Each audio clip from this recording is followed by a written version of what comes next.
Asifiwe mwana wa Mungu. Bwana Yesu asifiwe. Naitwa mchungaji David Joya, nimeokoka. Yesu ni Bwana. Na leo kama ilivyo kawaida, nataka tujifunze Biblia. Na leo mafunzo yetu ya Biblia tunaongea kuhusu kanisa. Leo tumechelewa dakika kiasi, tunaanzaga saa 4 kamili, lakini bado Mungu ni mwema, ni kulingana na safari kidogo. Na leo tunaongea kuhusu kanisa. Hiyo ndio mada yetu ya mafunzo ya Biblia siku ya leo. Na tunaulizana, kanisa ni nini? Kanisa ni mkusanyiko wa waamini wa Yesu Kristo, likijulikana kama mwili wa Kristo unaohuishwa na Roho Mtakatifu badala ya jengo au taasisi tu. Kwa hivyo kanisa ni mkusanyiko wa watu, sio watu tu. Hao watu wenye wamekusanyika lazima wawe wanamuamini Yesu Kristo. Wale watu wanaoamini Yesu Kristo wakikusanyika mahali pamoja, hao ndio kanisa. Haijalishi wamekusanyika wapi, hata kama ni kwa chini ya mti, hata kama ni kwa msitu kama huu, hata kama ni kwa nyumba ya mtu, hata kama ni kwa jengo fulani, ama ni kwa hema, hao ndio wanaitwa kanisa. Na inasemekana wakiwa wamehuishwa na Roho Mtakatifu. Kwa hivyo katikati yao lazima kuwe na Roho Mtakatifu, badala ya kuhuishwa na jengo au taasisi. Kwa hivyo kanisa ni watu wenye wanamuamini Yesu Kristo wakiwa ndani ya Roho Mtakatifu. Na sasa tuangalie kanisa ni nini kulingana na Biblia. Kanisa ni nini kulingana na Biblia? Kulingana na Biblia, kanisa si jengo, bali ni jumuiya ya watu walioitwa na Mungu kutoka ulimwenguni, wamemwamini Yesu Kristo na kuunganishwa naye kwa imani, wa kujulikana kama mwili wa Kristo. Kanisa si jengo. Kanisa ni jumuiya ya watu walioitwa na Mungu kutoka ulimwenguni. Wameitwa kutoka pande tofauti, wameitwa kutoka kwa kazi tofauti, wameitwa kutoka kwa maisha tofauti, wakaunganishwa pamoja wakiwa wamemwamini Yesu Kristo, na wawe wameunganishwa na yeye kwa imani. Kwa hivyo wanaamini Yesu Kristo na wameunganishwa na wao, hao ndio wanaitwa kanisa, au kulingana na Biblia, huo ni mwili wa Kristo. Wanaungana, wanakuwa mwili mmoja, mwili wa Kristo. Tusome Waefeso 1:22 mpaka 23, tuone vile Biblia inasema kuhusu kanisa. Nayo unasema hivi: Mungu ameweka vitu vyote chini ya miguu yake, akamkabidhi kwa kanisa akiwa mkuu wa vitu vyote. Kanisa ni mwili wa Kristo na ukamilifu wake, yeye anayekamilisha vitu vyote kila mahali. Kwa hivyo kulingana na Biblia, Waefeso 1:22 mpaka 23 inasema kanisa ni mwili wa Kristo na yeye na ukamilifu wake, yeye anayekamilisha vitu vyote kila mahali. Kwa kifupi, kanisa ni kusanyiko la waumini waliozaliwa mara ya pili, wakiwa na Yesu kama kichwa chao. Kwa hivyo watu kama wamekusanyika mahali, hawawezi kuwa wamekusanyika wakiwa kwa baraza au mkutano wa shule na hawajaenda hapo juu ya Yesu Kristo na hawajamwamini Yesu Kristo. Hiyo sio kanisa. Kanisa ni wale waliojumuika mahali pamoja, wenye wamezaliwa mara ya pili. Kwa hivyo tena, hata kama ukiwa kwa hiyo kusanyiko na hujamwamini Yesu Kristo na hujaokoka, wewe sio nafasi ya kanisa. Kanisa ni wale wanao wameitwa mara ya pili, ama wale wamezaliwa mara ya pili, ama kwa kifupi wale wameokoka wakiwa wamekusanyika mahali fulani. Kwa hivyo kuna watu wanaweza kuwa wanakusanyikaga mahali wakijiita wao ni kanisa, na wao sio kanisa. Sababu kama mnakusanyikaga mahali na hamujaokoka, hata kama mnaongea mambo ya Mungu, nyinyi sio kanisa.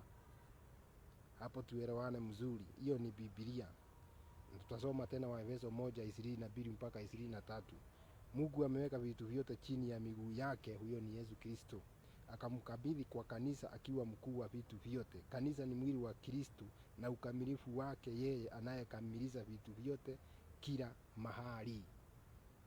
Kanisa ni mwili wa Kristo. Kwa hivyo kama hujajiunganisha na Kristo, wewe utakuwaje mwili wake?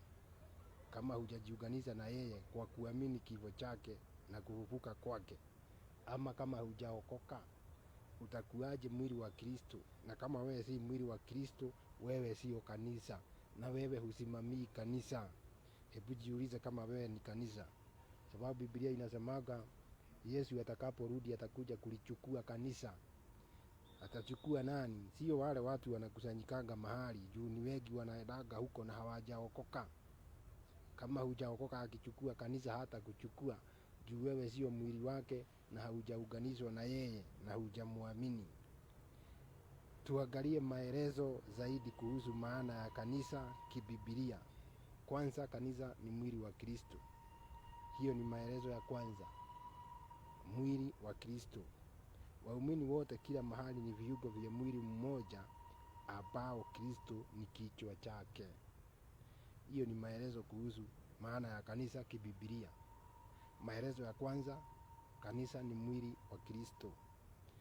Waumini wote kila mahali ni viungo vya mwili mmoja ambao Kristo ni kichwa chake. Tusome Wakorintho wa kwanza 12:13.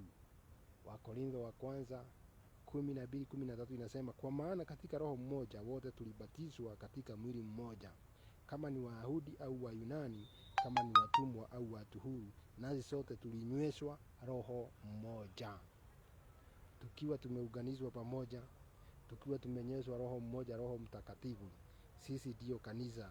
Haijalishi wewe ni mtumwa, haijalishi wewe ni Myahudi, haijalishi wewe ni Myunani, haijalishi wewe ni kiongozi ama uliye huru, sisi sote tulinyweshwa roho mmoja, naye ni Roho Mtakatifu. Wakorintho wa kwanza 12:27 nayo yatuambia hivi, basi ninyi ni mwili wa Kristo na kila mmoja wenu ni kiungo cha huo mwili. Hapo ni kanisa bado inaongelezwa. Hebu jiulize kama wewe ni kiungo cha huo mwili. Mwili kama huu una viungo tofauti. Kuna hizi vidole zinaunganishwa zinakuwa mkono. Wewe uko wapi? Nikikuta kidole ikiwa imeanguka hapa na haijatoka kwa hii mwili wangu, siwezi sema hiyo ni yangu. Kwa hivyo na wewe, hata kama wewe ni kidole na hauko ndani ya mwili, na mwili ni Yesu Kristo, na mwili ndio kanisa, na kanisa ni wale watu wameamini Yesu Kristo, ama wale wamezaliwa mara ya pili kulingana na vile tumesoma. Wewe kama hujazaliwa mara ya pili, wewe sio kanisa.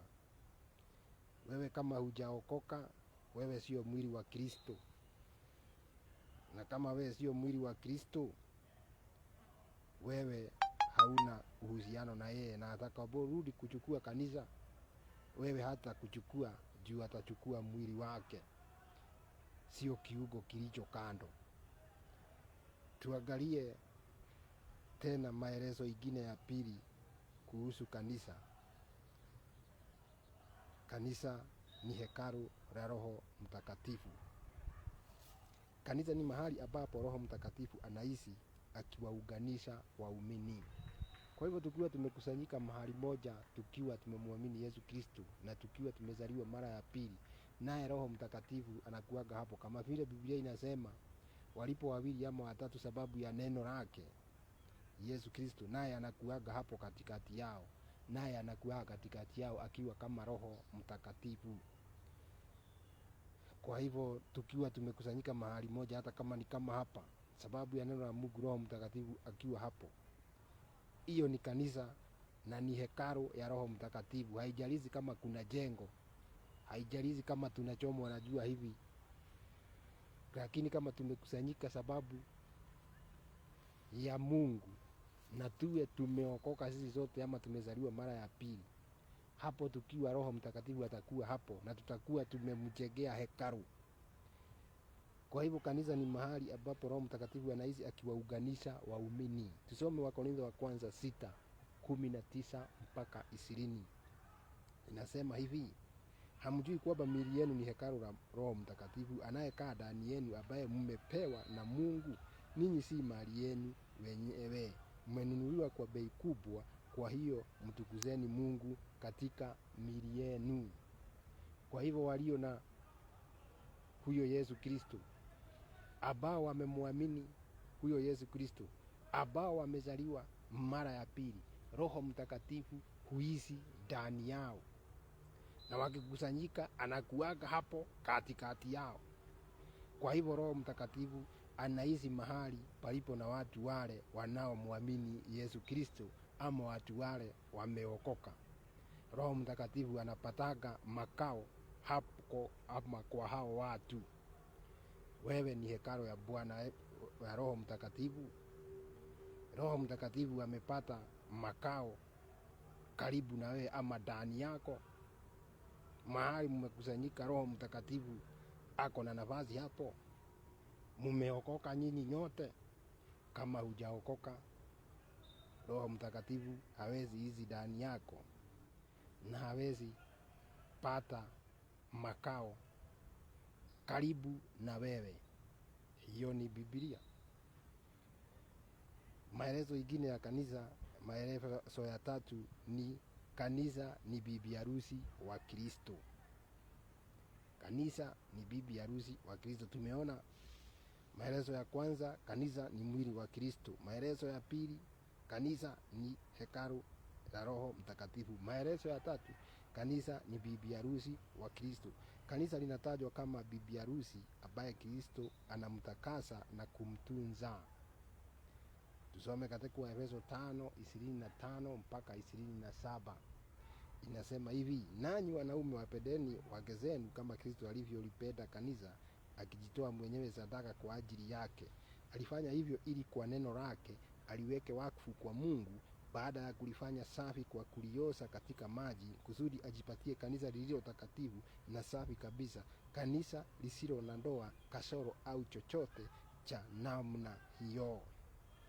Kwa hivyo kama vile wanaume wanavyowapenda, wanaliganizwa na vile wanaume wanavyowapenda wake zao, nayo kanisa inaliganizwa na huyo mke mwenye anapendwa na mwanamume.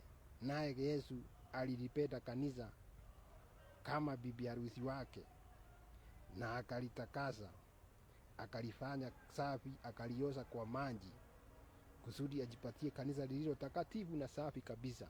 Kwa hivyo kanisa linaliganizwa na bibi harusi mwenye analebeshangwa, ili mwenye anamuoa apate kitu kizuri na kitu cha kupendeza. Naye Yesu alilisafisha kanisa, akalifanyia mambo yote. Sisi hakuna kitu tunastahili kufanya, kazi yote ilifanywa. Kama vile bibi harusi, sio yeye hujirebeza, bali watu wengine hufanya kazi yote kwa ajili yake. Nayo kazi yetu ilifanywa tayari na Yesu Kristo, tukiwa kama bibi harusi wake. Maelezo hiyo ingine ya 4 ya kanisa ni kusanyiko la wateule. Ni wale Mungu aliowachagua katika Kristo. Wewe umechaguliwa? Umechaguliwa, lakini labda umekataa mwito. Sababu Biblia inasemanga Yesu alikuja sababu ya ulimwengu, na ulimwengu ni mtu yeyote yule aliye katika hii mwili. Yesu amekuja kwa ajili yako, amekuteua, na labda ukakataa mwito. Mimi aliniteua nikakubali mwito, na ndio maana nasemaga nimeokoka. Yesu ni Bwana. Kwa hivyo mimi ni mmoja wa wateule, na ni wateule wale waliokubali mwito. Kwa hivyo kanisa ni kusanyiko la wateule. Wateule kama mimi ama yule mwingine mwenye anajijua kama ameokoka. Hiyo inakuwa mtu ndiye anajijua. Kuokoka sio kusema nimeokoka. Hiyo hakuna mtu hawezi sema. Nasemaga hakuna resiti inaitisanagwa. Ndio ukisema hivyo uambiwe leta resiti tuone kama ulipewa. Kwa hivyo kila mtu anaweza sema, lakini ndani ya mtu ni mtu anajijuanga. Sasa hata Kristo akikuja tuambiwe wale wako wake hata kabla kitabu haijafunguliwa turudi pande ile, na wengine wale sio wako warudi pande. Kila mtu anajijuanga. Hata sasa hii ukiwa pale huko unajuaga kama Yesu akirudi leo ataenda na wewe. Unajua ndani yako, haijalishi kama unaenda kanisa ama huendagi. Sababu sio lazima uende kwa hiyo kusanyiko. Kuna wengi wanaendaga huko kwa hizo manyumba. Na ni mzuri hizo nyumba juu tunakutanaga huko tunamwabudu Mungu. Lakini kuna wengi wako huko wameigiana na wengine, kama vile unasomaga Ayubu 1:6. Wana wa Mungu walipoenda mbele za Bwana, naye Shetani alikuwa hapo katikati yao. Lakini ni malaika wameenda na yeye, labda kwa kujificha ama kwa ujeuri wake, na yeye akaenda. Kwa hivyo kuna wengi wanakuaga hivyo kama Shetani wakati alikuwa kwa hiyo kusanyiko la wana wa Mungu. Nao wanakutana mara watu wa Mungu walipo kwenye mkutano huo tumesikia. Na wao hawajaitanishwa na Mungu. Wamejificha tu kama Shetani vile alijificha wakati wana wa Mungu walienda mbele za Mungu. Kwa hivyo wewe ndiye unajijuaga. Yeye ndiye alikuwa anajijua mimi ndiye Shetani. Na Mungu naye akamjua na akamuuliza umetoka wapi na wewe? Mbona hakuuliza malaika hao wengine? Juu labda yeye kwa ujeuri wake alikuwa anadhani hata julikana. Kwa hivyo na wewe unajijuanga kama unaendaga kwa hilo kusanyiko na umeenda kujaza viti, ama ndio watu waone hata wewe unaendaga kanisa. Unajua wale watu waovu kwanza wanajua unafiki sana. Sasa lazima aende ndio watu na huyo anaendaga kanisa. Ni mzuri, lakini ndani yake anajua sio mzuri. Watu wasiseme wewe ni mzuri, wacha Mungu aseme ni mzuri. Wewe uko mzuri. Shetani akienda huko labda alikuwa amejigeuza, amevaa sura nyingine. Alikuwa anataka kujifananisha na malaika, lakini Mungu bado akamjua. Na wewe unaweza jifananisha na wale wateule. Ndio wengine wataona kama wewe ni mmoja wao, lakini bado Mungu atakujua, atakutoa katikati yao vile alimtoa Shetani katikati ya malaika wakati Shetani alienda mbinguni katika Ayubu 1:6. Na wewe atakutoa katikati yao na akuulize na wewe umetoka wapi? Juu hili kusanyiko ni la wana wangu. Wewe na wewe unajijuanga kama unafaa kuwa kwa hilo kusanyiko, na ni wewe tu utaamua kama hufai kuwa kwa hilo kusanyiko ni sababu hujamwamini Yesu Kristo ama hujazaliwa mara ya pili.